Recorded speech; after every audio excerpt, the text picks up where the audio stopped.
Welcome to the Live Streaming Musician, brought to you by lottahype.com.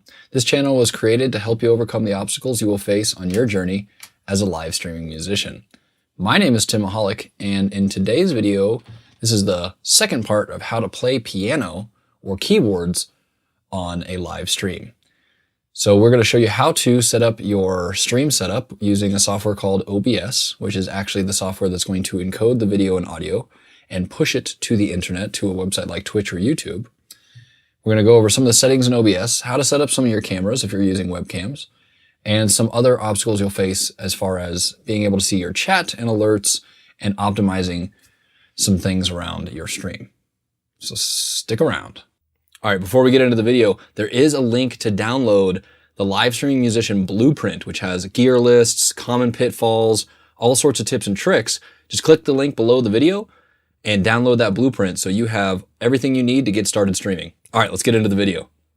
All right, so the first thing we're going to go over in this video is how to set up OBS. Now, OBS is the software that almost every streamer becomes intimately familiar with over time. Video game streamers use it as well as music streamers. So I'm going to show you how to set up a basic OBS profile, how to add your cameras and audio to that, and then push that to Twitch or YouTube, and then optimize those settings to make sure that the stream looks and performs really well. All right, so we have OBS. Now, my OBS is going to look a little bit different than yours because at the moment I have a bunch of different scenes and I have a bunch of different sources that I've already put in to OBS. So my mixer is going to look a little different from yours because I have more audio inputs and outputs already being captured by OBS. And like I said, I have scenes and sources that you don't have. But what you do have is this plus button right here. So this is where we're going to start. We're going to create a new scene. So first off, let's go ahead and create a new scene. And let's call this keyboards. Keyboard 1. Now, I'm going to create a new scene, but I'm also going to add back in my screen so that you can see it. So there will be one source in there that you won't see on your source list that I've added so that you can watch my screen. All right. So like I said, there's the LG source here, which you won't have. This will all be blank. This is so that you can see my screen. I'm capturing my screen with OBS. So the first thing we're going to want to add is our camera. Now this is going to be under a video capture device. So if you're just using a single camera setup, we'll show you that one now. So my camera name is a Lumix. I'm using a Lumix camera. And so I'll click OK. That'll bring up the properties menu. And now I can select the device of my camera. And so this is my HDMI capture card that my DSLR camera is actually plugged into. I'm not using a webcam as my main camera. So let me go ahead and select that. And now you can see me. Hey, what's going on? Now, I'm not going to use the Use Preset button right here. I'm going to deselect that for my main camera because I can select more advanced video options. Now, I'm going to go over some of these with you so that you understand what they do.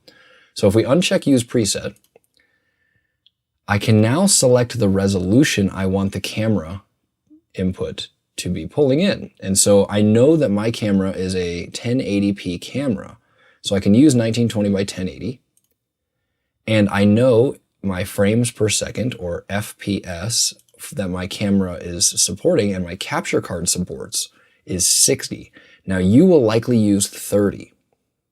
So if you're going to uncheck preset and your camera supports 1080, unless you know for certain it supports 60 frames per second and your capture card that your camera's plugged into supports 60 frames per second, just click 30. And if you're using a webcam, just click 30.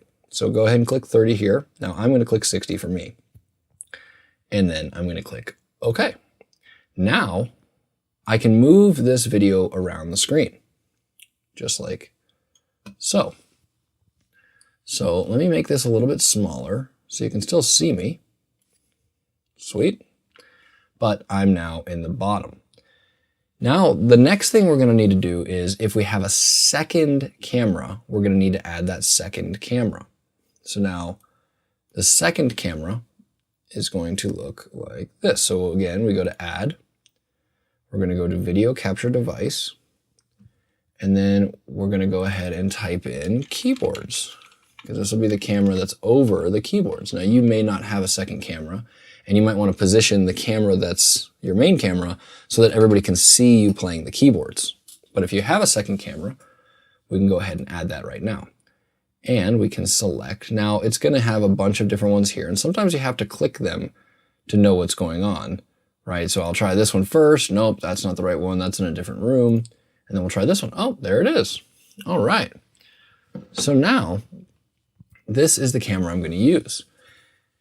Now, as far as secondary cameras go, I generally use a preset, but I generally dial this down to a smaller number. Reducing this number is going to obviously reduce the video quality of the camera, but it's going to reduce the load on your computer. So if your computer's having a little bit of trouble streaming, then you might want to reduce the resolution that it's pulling from one of your cameras. Potentially your side camera, obviously your main camera, you want it to be as high resolution as possible. But let's just go ahead and use this 960 by 540 option. And then you're going to see the camera, it got a little bit smaller. And I'm going to go ahead and click OK. It got a little bit smaller, but that's okay. That's actually a pretty good size, because generally speaking, your stream would probably look actually like this, right? You'd have a main camera, and then you'd have a secondary camera. So the main camera, you're talking to people, you're saying, hey, what's going on? Everything's working, sweet. Your secondary camera is here. Now you can see my secondary camera is right there, right? It's this little C920 that I have, and you can see it's right here. Now, one thing to remember when you're using multiple cameras, especially if you're using multiple web cameras, is that they need to be plugged in if they're the same camera, so the same model of camera. Let's say I had 6 C920s. You're going to want to plug those in on different USB buses. So if you're using a laptop, generally plugging them in on opposite sides of the laptop, or if you're using a desktop computer, plugging them in different areas of the USB ports on the desktop computer is going to be a good idea. If you have a USB hub with 8 or 9 ports on it, plugging multiple cameras into that hub can cause some issues. So if you're running into camera issues and you're plugging in a bunch of different things into a computer, into a USB hub, just know that plugging in multiple cameras into the same USB hub, if they're the same model of camera, can cause problems, and try using different USB ports. That's been a huge help for me. Trust me, I battled that for a very long time before I figured that one out. So, all right, so now we got 2 cameras, which is pretty cool. Now let's go back and so we can see OBS again. All right, so next up is going to be setting up your audio. So for me, for example, I have 2 interfaces that I use. You would likely use one when you're starting out. So I need to go ahead and add my audio interface so that I can start capturing audio from my keyboards. So let's go ahead and do an audio input capture, because we're going to capture audio from the inputs of our audio interface. Our keyboard is going to plug in to the interface. Now I'm using a MIDI keyboard, so this doesn't actually have audio outputs. If you're using a keyboard that has audio outputs, this will apply to you. If you're using a MIDI keyboard like I am, this video doesn't really cover how to plug a MIDI keyboard into a setup, because you're going to need to run a MIDI keyboard into a digital audio workstation, something like Logic Pro or Ableton Live. And if you do that, that's great, but this video doesn't really cover that exact thing. There's another one on how to stream yourself doing music production, which is in the link below. Click on that video, and it'll show you how you can set up your stream for a MIDI controller of some kind to control instruments live on stream. But if your keyboard has audio outs, it is an instrument of itself, you can plug it into a speaker. We're going to take those audio outputs of this thing, plug it right into our audio interface, right into the computer. All right. So we're just going to click the plus button right here. We're going to click Audio Input Capture.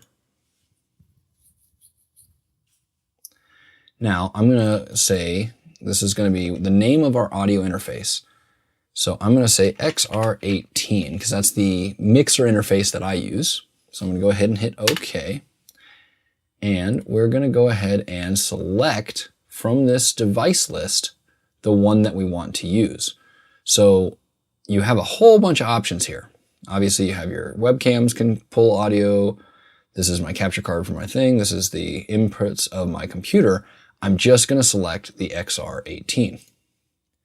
So now you can see the XR18 is capturing audio because my microphone is plugged into the XR18. And so now you can see that OBS is actually displaying my voice when I talk is coming in through that mixer. So let's go ahead and hit OK. All right. Now, if I were to plug my keyboard outputs, if this was an actual keyboard instrument, with my audio cables into my interface, the same thing would happen when I played the keyboard. So you can see on the top right up here in this camera, you can see my hands playing.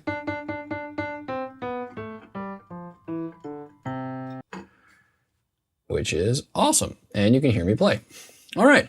So this is the basic setup. So now you have essentially you would have your main camera, right? You would have, sorry about that. That didn't work either. You would have your keyboards. Now potentially something like, now sometimes I like to flip the cameras. And if I'm going to do that, then what I will do is right here in the keyboard camera, I will right click it and I will go to transform. And I can rotate it 180 degrees. Now the camera looks like this, which is cool because I can kind of cut it off with the actual overlay itself and then go back to my main camera here. And now I can make this a little bit bigger and do like this. And now people can see me playing.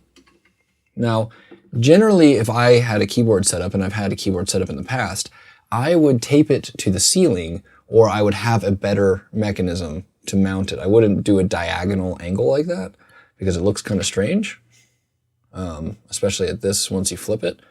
But I would have a pretty good, just get a good angle of this, preferably from directly above. I used to use a mic stand, and I would tape my C920 on a mic stand and just have the mic stand right above this and just get an awesome view of that, rotate the camera, and then boom, now I have this and I can move this camera around if I need to and get it out of the way. But this way, people can see what I'm doing and I can be like, hey, what's up? Hey, thanks for stopping by. And you can be like, boom, boom, boom, boom, boom, boom, boom. And then they'll be able to hear you, see you, and all right, one thing to note is that video processes slower than audio. So what you're going to want to do is you're going to want, after you've added your cameras and your audio, you need to go to the gear icon on any of these audio channels and click on that and click Advanced Audio Properties. Now this is going to bring up all of your audio inputs in a panel. And as you can see here, my mic aux is sync offset to 125 milliseconds. All of your audio sources need to be set to 125 milliseconds. That way, your audio takes a little longer to sync up with your video. Generally speaking, this is the right number. Now, you might want to play with this, but start off at 125 milliseconds. This is probably accurate for almost every webcam and most audio interfaces together. 125 milliseconds is about correct. So put it at 125 milliseconds, go ahead and hit close. And then what you can do is you can hit the start recording button. I'm currently recording, but you could hit the start recording button and then test with a clap to see if your audio and video are actually in sync. And if they're not, you can bring them into a video editor and see if your audio or your video is which one is in front and which one's behind. And then you could try to adjust that millisecond sync. But again, 125 milliseconds is going to work for most people. All right, so now we're going to show you how to see what people are typing to you while you're streaming using your chat. So if you go to your Twitch profile, you should be able to see your chat box on the right. And if you click this gear on the right, there's going to be an option for pop-out right here. Click on the pop-out button, and this will allow you to have a full-size chat on your screen, which is awesome. Now you can put this into a new window of some kind. Oh, I'm in Logic there. You can put this into a new window of some kind, and do something like this, and then we can have our alerts on this side. Now for alerts, you're gonna wanna use a program called Stream Elements or Stream Labs. Both of them are great. I use Stream Elements, so for this stream, I'm gonna show you kind of what that looks like on my side. So this is Stream Elements. This is what I use to know when somebody donates to my channel, follows my channel, or any of those kind of cool things. When there's an action that happens on my channel, a follow, a subscription, a donation, anything like that, this program allows me to track that data. And I can also set up customized alerts that show up on screen that thank the people if they subscribe or welcome them if they're following, which is pretty cool. Now in this screen right here, we're gonna wanna push this button right here, which says pop out. So we're gonna click the pop out button. This is gonna create just a window for only our alerts. And now I can drag this thing over to here, and I have my alerts on one side and my chat on the other. And so now if I'm playing keyboards, make sure you guys can see me, you can see me, cool.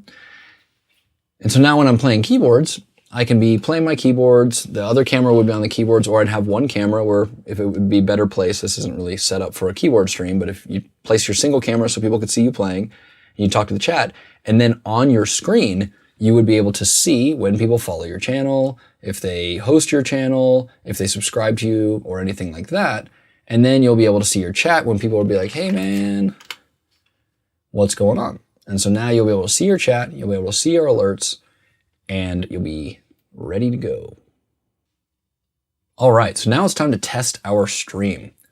So we're gonna go over a few settings so we can optimize the video and audio quality of the stream without stressing our computer too much. Now, if you don't have a very fast computer, this next process may take a little bit of trial and error. It took me a while when I had an inexpensive computer and I had to really try to find the maximum quality setting that my computer was still able to encode the video and audio at without the computer crying under the pressure of the CPU load. All right, so now what we're gonna need to do is go to settings over here. So we're gonna click on settings. And now we're gonna go to stream. First, we're gonna make sure that our Twitch stream key is linked here. And you can always just link your Twitch account. It'll essentially show up in your dashboard settings. So right here under dashboard and settings, so you would go to Twitch account, whoop, not now. So you go to Twitch account, you go to dashboard, and then you would click on the channel settings right here. That takes you to this screen, and then you would copy this stream key. This is the stream key that allows you to actually push your content to Twitch under this account name. So go ahead and copy that. Then we can go back to OBS here and paste it here. So I've already done that. So now we need to go through a few of these other settings. Now, you can just go ahead and go under streaming, and I generally start higher than lower. So I'm in the advanced tab. So there is an output mode, simple and advanced. It won't allow me to select it right now because I'm currently recording using OBS. So just go ahead and click on this and click advanced. Now you're going to use the X264 encoder unless you have an NVIDIA graphics card. If you have an NVIDIA graphics card, use the NVENC encoder, the NVEC encoder. And what that does is it allows you to use your graphics card to do the video encoding as opposed to your CPU. So if you have an NVIDIA card, use NVEC. It works really, really well. If you don't, you're going to end up using your CPU to do your encoding. Now in here are some really key settings. So the main setting you're really going to need is this medium, which is the CPU usage preset, higher equals less CPU. So the faster it is, the less computing power you're going to use. The slower it is, the more computing power you're going to use. Now, just to put it in perspective, I have an i9-9900K, which is a $530 processor, and I cannot encode on very slow, slow, and barely on slower. So to give you an idea of where to start with your encoding settings, if you don't have a top-of-the-line Intel 8-core 16-thread processor, then I would definitely start in the fast, very fast, super fast, or ultra fast, but start lower and then just test it. So we're going to start at medium. Now, I know my computer can run at medium, so I'm actually going to start slower. So I'm going to go to very slow, and we're going to watch what happens in the bottom right of the screen. So I'm going to click very slow. And I change my keyframe interval to 2. The only other thing that I change in here is my bitrate, which I put at 7,000. If you have really, really good internet, you can put it at between 6,000 and 7,000. If you don't have that good of internet, you're going to want to put this between 3,000 and 5,000. So if you have really slow internet, 3,000 and 5,000 bitrate. If you have really slow internet, you're not going to be able to stream. But if you have decent internet, 3,000 to 5,000. If you have really good internet, then you can put it in the 6,000 to 7,000 range, no higher than 7,000. Twitch will block you for doing that. So now I have selected a preset I think might be too CPU intensive for my computer, and my keyframes are at 2. So just go ahead and click OK and just test that. So I'm going to click Start Streaming right here. It's going to push my stream to Twitch. Now watch what's going to happen. One thing you're immediately going to see is this message over here on the left that says encoding overloaded. Consider turning down video settings or using a faster encoding preset. So what we need to do is turn off this setup right now. So it says encoding overloaded, turn down the encoding setup. So we're going to go ahead and stop the stream and stop recording the video for right now. I'm going to go back to settings, and then we essentially would bump that preset up until it's no longer giving me that message. All right, we're back.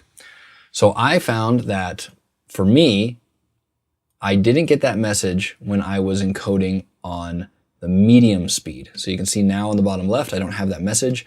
And then the other thing you're going to want to look for is when you start streaming right here, you're going to want to click on this button. You're going to want to check 2 things. You're going to want to check to make sure that this is green, that you're actually getting around the kbps that you wanted. I put 7,000 and I'm about 6,100, so that's pretty good. And then the other thing you want to check is this dropped frames number. So dropped frames are really bad. You want this to say 0 at all times. You never want this to say 1 or 1,000 or anything. You want this to always say 0. So if you're streaming and this is dropping frames, consider turning your encoding speed faster. The faster it is, the less computing power you use, and the less likely you are to drop frames. Now, your stream is not going to look as good, but a slightly lower quality stream that doesn't drop frames is much better than a slightly higher quality stream that drops frames. So you're going to want to make sure there's no drop frames. You got a green right here and this. The last thing I want to say about this is do not try to stream from Wi-Fi.